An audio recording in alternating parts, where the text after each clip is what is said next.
Hello there. Welcome to another episode of Star Wars Minute. It's your daily podcast in which we analyze, we scrutinize, and yes, we celebrate the rise of Skywalker 1 minute at a time. I'm Alex Robinson from alexrobinson.fun. I'm Pete the Retailer from PeteTheRetailer.com. And we're closing out the week with Minute 5 of the rise of Skywalker. That's Minute right. 5 People starts... talking. Minute 5 starts with a tiny Kylo Ren being dwarfed by giant Sith legend statues. And it ends a minute later with our old friend Chief Palpatine telling Kylo that he's been dead before. Telling Kylo Ren that Palpatine has been dead before, not. We don't know if Kylo Ren has been dead before or not. I don't think so. Unconclusive. No. Probably would have heard about that. Yeah. Remember that time we were dead? Yeah, so we starting out and as you walk at last, and he's talking about and this is the Kylo Ren's dialogue in here is still in that is exactly what we were talking about before, and then it's like a little boy trying to be tough. Yeah. So when he arrives, of course, he's like, at last, oh yes, Snoke trained you well. So it was totally a plan to get him here. The traps and stuff, the tricks, so he could find the thing and get the thing. It was a training thing to see if he was worthy. Yeah. But hearing Palpatine say Snoke trained you well, I wrote, remember my thing with Leia from The Force Awakens, Leia being like, it was Snoke! That, for some reason, it feels odd to hear characters reference other characters from outside their trilogy. Yes. You know what I mean? It felt weird to hear Luke Skywalker talking about Palpatine, Darth Sidious. Darth Sidious, yeah. Yeah. And it feels weird, vice versa. Always, it feels weird to hear outside of the ones that obviously, transit through. People can talk about Darth Vader or Obi-Wan or whatever, but yeah, to hear people reference characters from outside of the trilogy, and this doesn't count as a footnote because it's a character from outside of the trilogy showing up in this trilogy to reference a character from a different movie. Right. That feels like it's from a different trilogy because of the way that movie wrapped up. So it just does feel weird to hear straight up Emperor Palpatine to being like Snoke. It seems like it's a different thing. What other characters would you like to hear? Would you want to hear? What other characters would you want to hear referring to characters from outside their trilogy? Like Watto referring to Unkar Plutt, or right, or don't we hear? Do we hear Lando reference Maz Kanata? I think later. I could be wrong. I think you've said something about that's how part of how they find him. I don't remember. But that could be totally mistaken. I still do want, as that humorous tweet that basically was talking about Andor, the TV show on Disney Plus. I was saying Andor is a great, it's a show that has, well fleshed out characters dealing with, very kind of, dramatic, important issues about the cost of rebellion, and it's, it's full of well acted, well written characters who at any moment could run into Jar Jar Binks. We do need to every once in a while remind us, but this is the same world as that guy, there's. Dex's Diner, they should go, he shows up and it's Snoke has taught you well. Let me go over my plan with you at the diner, and they go to Dex's Diner. I think Andor takes place in the more mature part of the universe where there's less things like that. So Mon Moth was like, well, I guess I got to go back to the Space Senate where I deal with an evil space wizard who shoots lightning from his hands. Those clowns in Congress.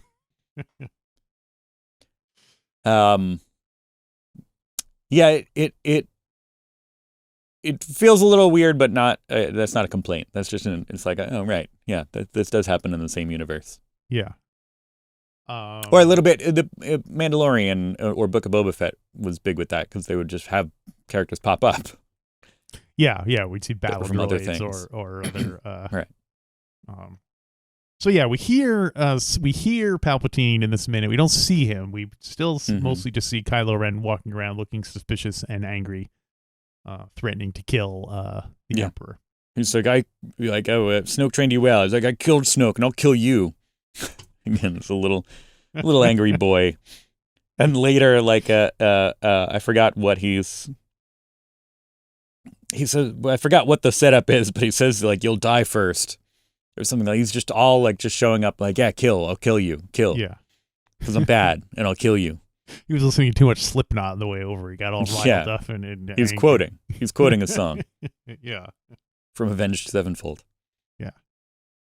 And we learn a new Sith superpower in this. Every movie introduces new powers. That's well within Star Wars precedent. And this one, force mimicry, because we learn that Palpatine reveals that every voice he's heard in his head, and he switches from Snoke to Darth Vader to himself. We're all him all along. Yeah, well, it goes. Just realized it was Palpatine all along. Sorry, wrong show. It goes.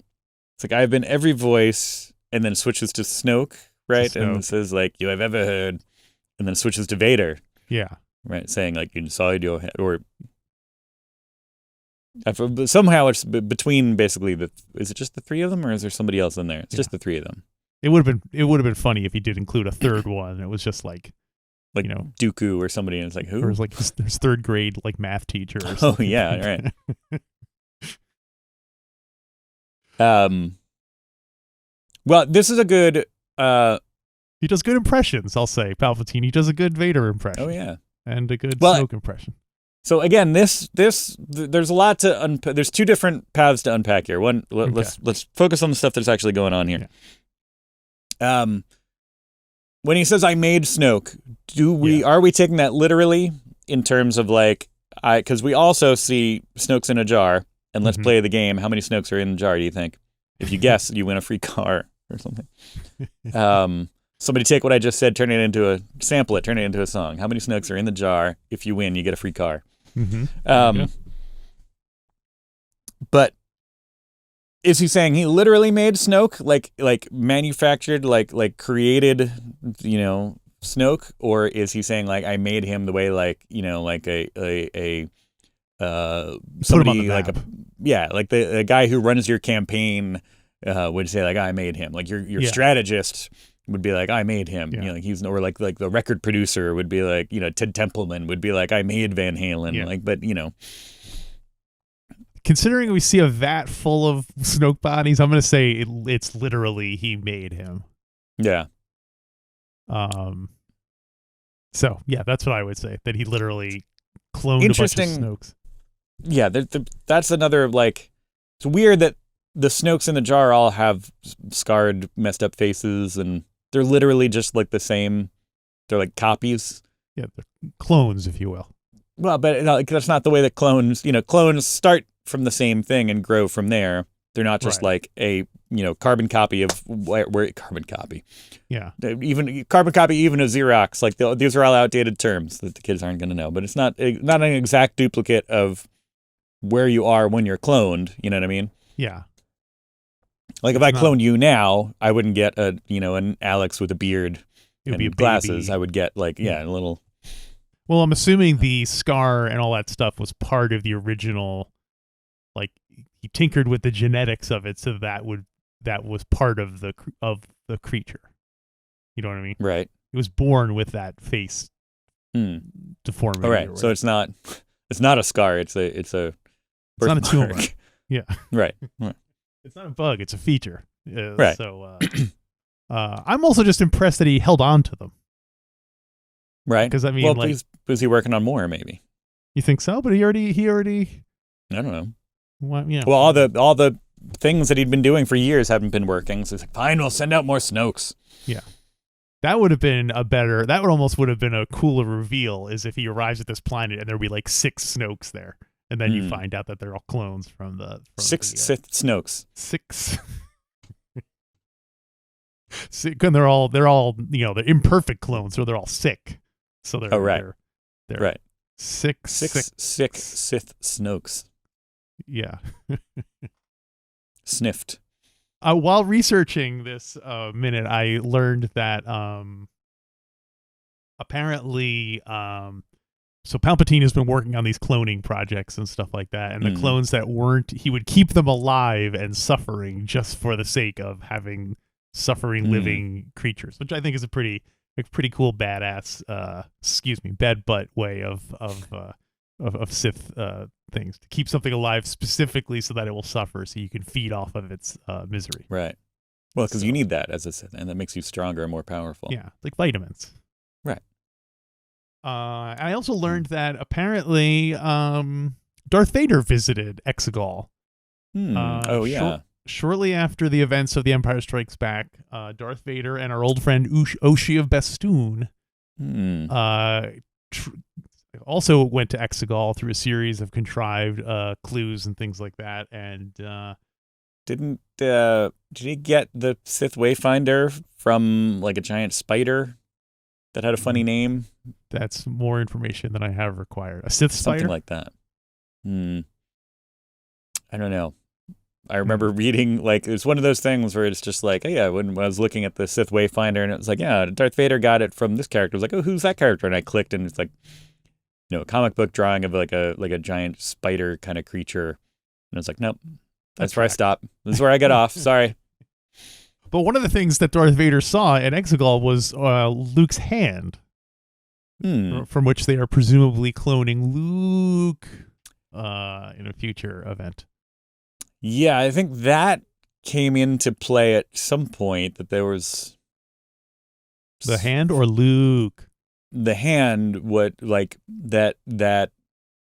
that's part of where either Snoke or Rey comes from. I think that's part of where Rey comes from, is that the clone was made from Luke's hand.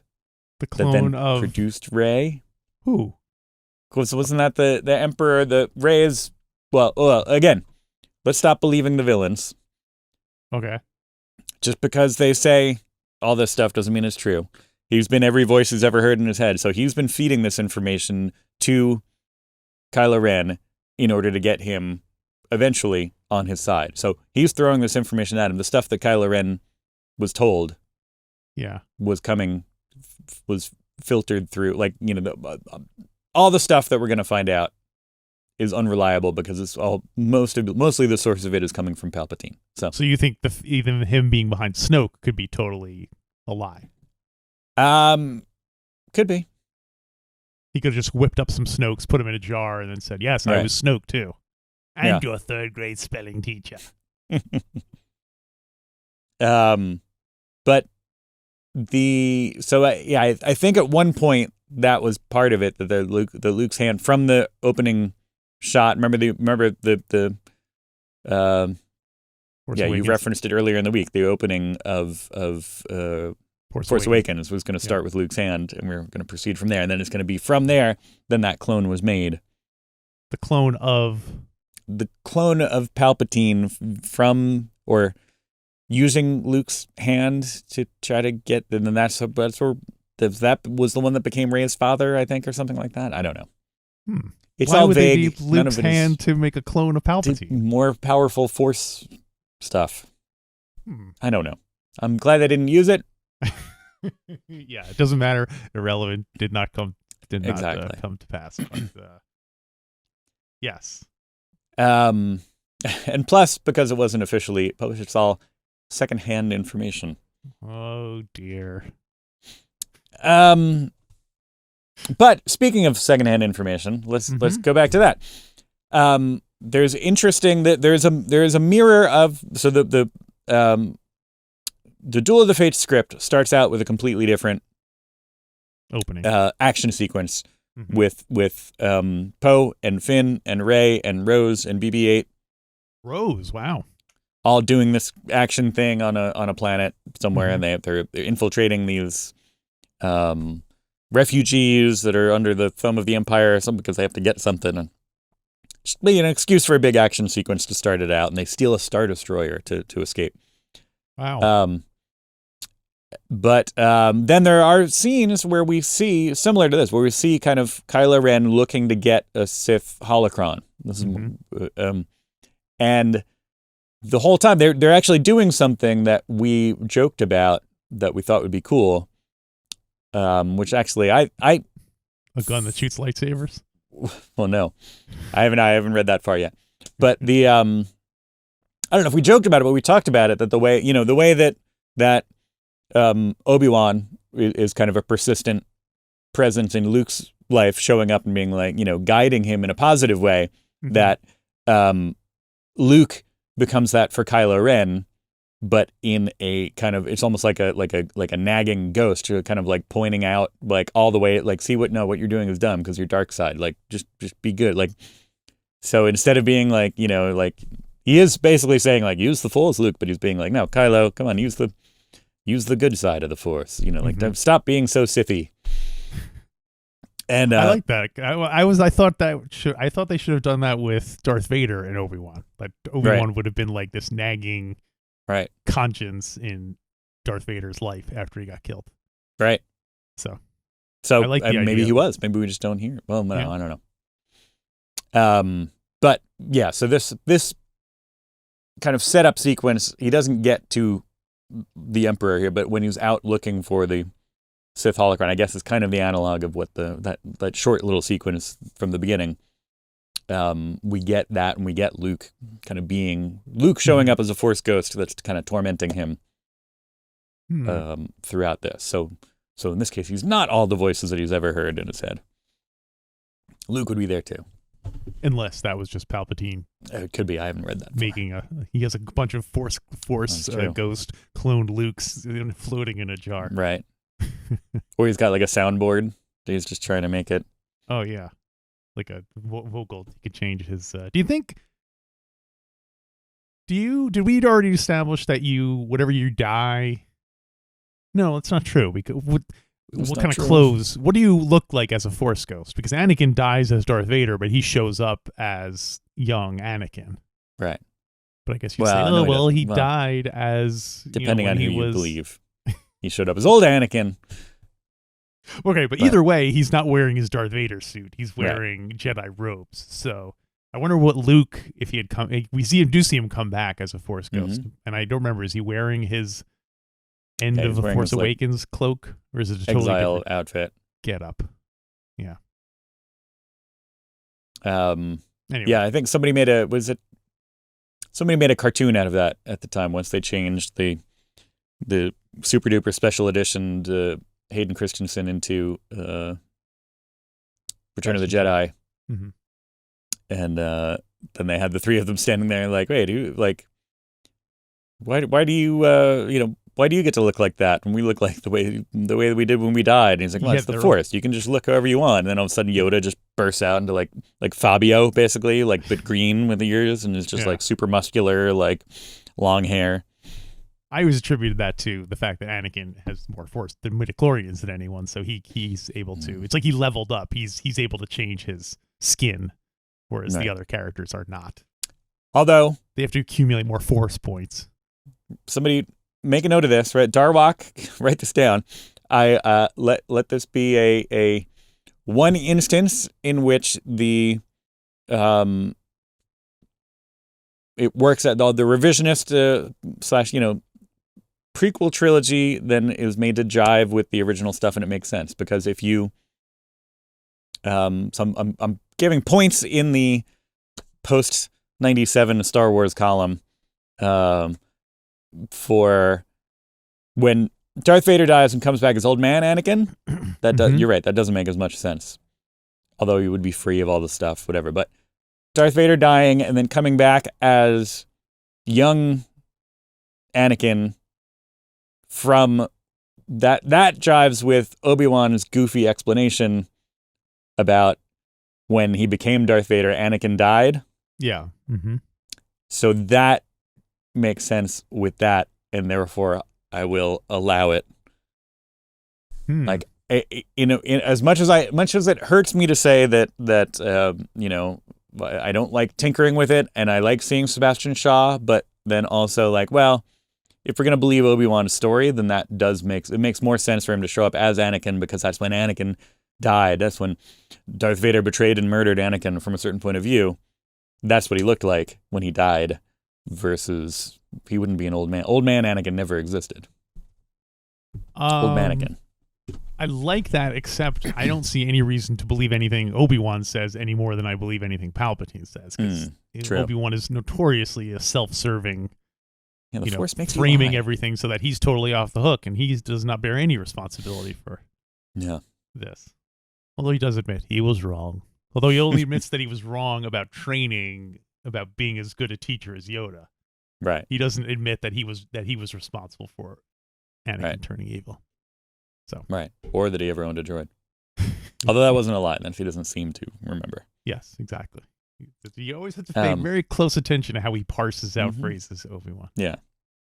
Luke, you're going to find that many of the things I say totally depend on very tiny bits of grammar. So Ian McDermott, the voice of McD. I looked to see what other projects he'd been up to other than Star Wars, and there was one that I thought you might be interested in. I'm curious if you've seen it, because as listeners to our weekend show know, your kids are big fans of Annie, not Anakin Skywalker, but Annie the musical. Annie. And it turns out that in 1995, Ian McDermott was in a Annie sequel called Annie: A Royal Adventure.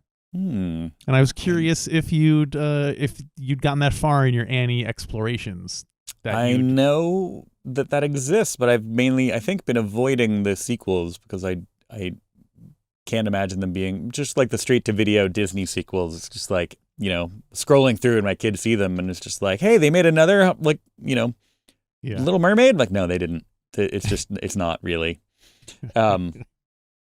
But maybe, but now that I know he's in it, maybe we'll have to go back. We've covered the myriad, iterations of the original Annie. Mm-hmm. The televised / filmic adaptations of the musical, but it'd be interesting to check that out. Is it also a musical? I assume so, but I don't know I can't tell you for sure. It got generally terrible reviews on the IMDb. Sure. Yeah. So proceed with caution, but that doesn't mean your kids won't like it. Yes, that doesn't prevent my kids from liking things. Although thanks for reminding me, I have to get tickets to go see Annie. Oh, not Annie: A Royal Adventure. No. Okay. Annie: A Royal Adventure is that's Attack of the Clones, right? Yeah. So what else you got for this minute? I think that let's talk about the Sith cultists who are attending. Cultists. We do see a little bit. Now these aren't the Sith cultists that we saw on the planet. The Elasmec of Winzit. Different Sith cultists. Those guys got wiped out. These are the Sith Eternal. And these are the ones who immediately since Return of the Jedi, these guys have been getting stuff right. They're like, no, it's all gonna come back. We're all good. And and they've been the one who's kind of setting all this stuff up, and presumably being the hands and the feet on the ground for this operation. They built all of these things that we're going to see? Did they build this building? No, the building was already here, I think. It was an old Sith Temple, but they've been running things. They've been operating the machinery to clone the bodies and stuff. Yeah. They've been making... I would love to see one of the Sith cultists, when Palpatine is like, I made Snoke. Have somebody be like, well, I helped, Yeah, so is Palpatine just hanging out in this room with all these Sith cultists all the time? Is that what his life is now? Yeah, I mean, since the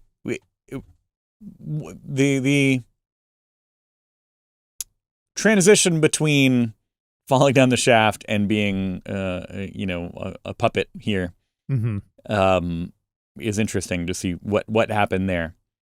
In terms of how did he get to this planet? How did the body, did he just become a Force ghost that then has been kind of manifest within a body? Then was he a floating voice? Was it telling the Sith cultists, like, yes, it's me, I'm here, I'm the Sith Lord, and I need you to do this. Here's a shopping list, Yeah. Or was he like slowly pulling a body back together, like Dr. Manhattan style, where it's just like every once in a while you just get like a yeah. Interesting, worth noting. But let me close out the week with this note. In that, I am so glad that we within minute 5 he's already on screen. We don't have because we knew that he was coming back. We saw from not on screen yet, but well, yeah. We hear him, but yeah. It's on soundtrack. We get minute 6 he gets on screen. That we saw that he was coming back in the thing, and in the back of my mind that made me tired, and that I don't want a whole thing to be and then he gets revealed at the end and then it's him, and I don't want it to be this quest to find. I know this kind of goes against what we were just talking about, but when in terms of it's a star war, but I think the tedium of that kind of plot that presented itself. Mm-hmm. I was really happy to see that this wasn't this. That my favorite part of this, maybe not my favorite part of this movie, but one thing I love about this movie, that is something that a lot of people hate about this movie, is that we don't have to explain how Emperor Palpatine is back. He just is, and somehow that's it. Somehow Palpatine has returned. Great. That's all I need. I love that we don't have to dig into that, because it's just that could be its own story. That's totally the kind of thing that comics are good for. And B, let's not get bogged down in telling that, because that's not important to the story. How he got there. You don't have to, it's just when I'm trying to think of other characters that maybe we thought were dead that then show back up. In Star Wars? And just in general. We don't have to go that deep into how they got back, and we can go back later maybe and fill it in. Yeah. But I don't. Or the Friday the 13th movies. Do we go into how Jason is back every time? Yeah. I don't know. I haven't seen them. Do we? I know what you mean, because I feel like one of the I would say the for prequels particularly, I feel like it's too much. Star Wars has had a lot of where did the Death Star plans come from? Well, here's a whole movie about it. Right. How did this guy? Well, here's a whole explanation for how that thing. So I am glad that I could see your what you're saying. I think this is such a big thing that to not have any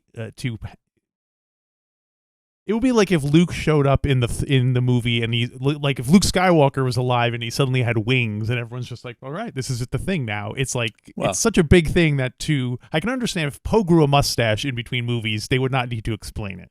But to have a character return from the dead is such a big thing to swallow that I feel like there has to be and also, and it does bug me that there was absolutely no hint of this during the other movies.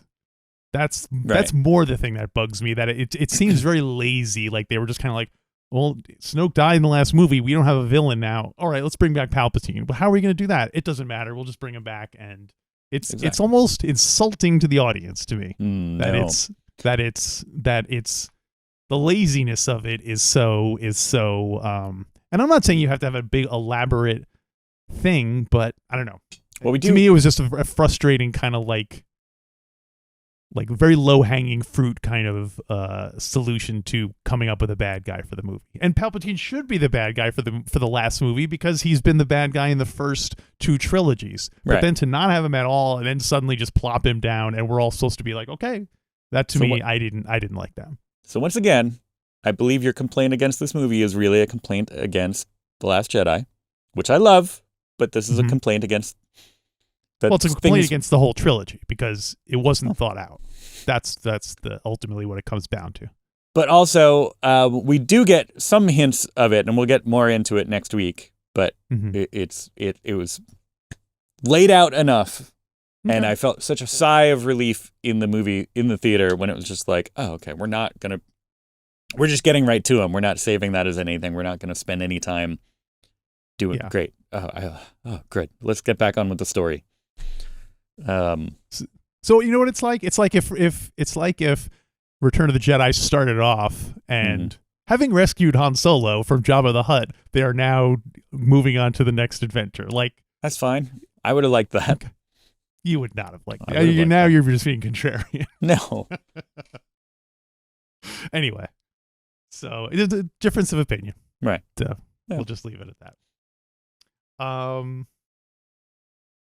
looked up Sexegol on Wikipedia to see if there was any more information about. Turns out you treat it with a cream, I think, right?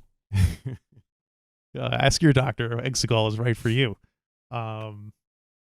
Weirdly, Wikipedia describes it as a hot, dry planet, which is weird because it doesn't. Kylo Ren must have just arrived during one of their infrequent. Well, it could be dark and hot. Storms.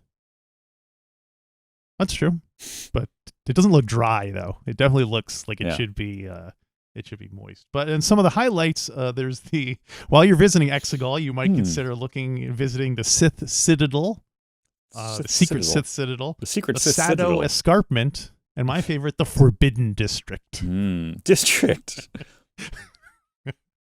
Come on down. We're shopping in the Forbidden Whatever District. you do, don't come down to the Forbidden District. Stores are not open now.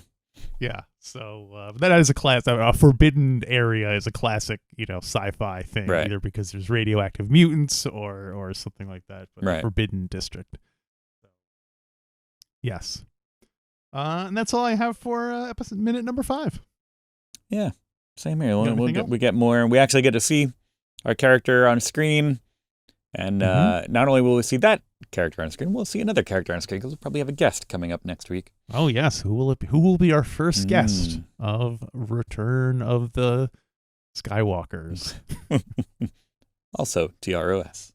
Yes, I do like that. We didn't talk about the title at all. What do you guys? I remember there was a lot of speculation as to what the title would be, and then when it was announced that it was Rise of Skywalker, doesn't really mean anything. Yeah, and I remember one of the ideas I liked is that with the Jedi being now dispensed with, there would be a new Jedi Order called the Skywalkers. That would be there. And no, that turned out not to be the truth. We do get an additional Skywalker by the end of the movie, but so. Anyway. Yeah, I mean, really, well, no, he's a Solo. I was like, do we lose more Skywalkers than we gain in this movie? on the balance. But I mean, genetically, yes, right, in that family tree. Yeah. But yeah, I don't love the title because it doesn't make any sense and it doesn't evoke anything to me. Yeah. It's like they ran out of Star Wars words to use. They use Jedi and they use Force. What else do we have? Oh, Skywalker. Right. And again, you don't want. Yeah. If anything, like it does seem. Again, like, well, they used up all the good ideas for closing things in the last movie. It's like The Last Jedi, perfect name for the end of the trilogy. Yeah. You know what I mean? But. I do like that it is an R word at the beginning. Mm-hmm. We had revenge, we had return, and now rise. So I like that it's an R for the third aspect of the trilogy. I'll give it points for that. There you go. And I do. Speaking of Last Jedi, I will point out that they do keep referring to Rey as the Last Jedi in the Duel of the Fates. Okay. Like when you see Kylo Ren and Hux talking about, or they're referring to Rey as the Last Jedi, and so that is another thread of continuity between the Last Jedi and the Duel of the Fates that's not persistent here. Like nobody says the Last Jedi, I don't think, do they? I don't believe so. In this movie? Yeah. I don't know. That's a good point. We'll have to. But. It's like they're on some kind of Star War. Yeah. I do like when the people include, that should have been the last line of the movie. I guess, is the last line of the movie Skywalker? Yeah, I guess so. Technically. Oh, okay. Yeah. So, at least there's that. Right. The last line of the movie, well, we'll get there. All right, I guess that will wrap up minute 5 of the 5 of Skywalker, and week 1. We're done with week 1. Yes, the end of week 1. And I know some of you missed us over the hiatus, but some of you didn't because you are loyal Patreon supporters and got to enjoy our not 1 but 2 different shows we do on the weekend. So if you enjoy listening to us talk about stuff, you can hear us 5 days a week in your ear holes. Wait, we are 5 days a week now. You can hear us 7. Oh, sorry. 7 days a week. I 8 forgot days inflation. A week. It's 7 I'll raise days. you Oh, one. Wrong show. Wrong show. Go to StarWarsMinute.com/Patreon. Become a Patreon, and we do the weekend edition show on Sunday, which we generally talk about whatever topics. And the Saturday show, the weekend review, we generally review things, whether they be we talked about Andor. If you didn't hear our Andor coverage, you can check. That's you over can still there. hear it that. And also, multiple people have asked about, like, hey, aren't you guys going to talk about Andor? We do on our weekend review show, and that is the one that's open to anybody, as long as you give us anything. If you give us $1, you can listen to our Andor coverage. So go to StarWarsMinute.com/Patreon and join in the fun. And then we'll hopefully see you again on the next episode, which will be minute 6 of Star Wars Minute. Star Wars Minute.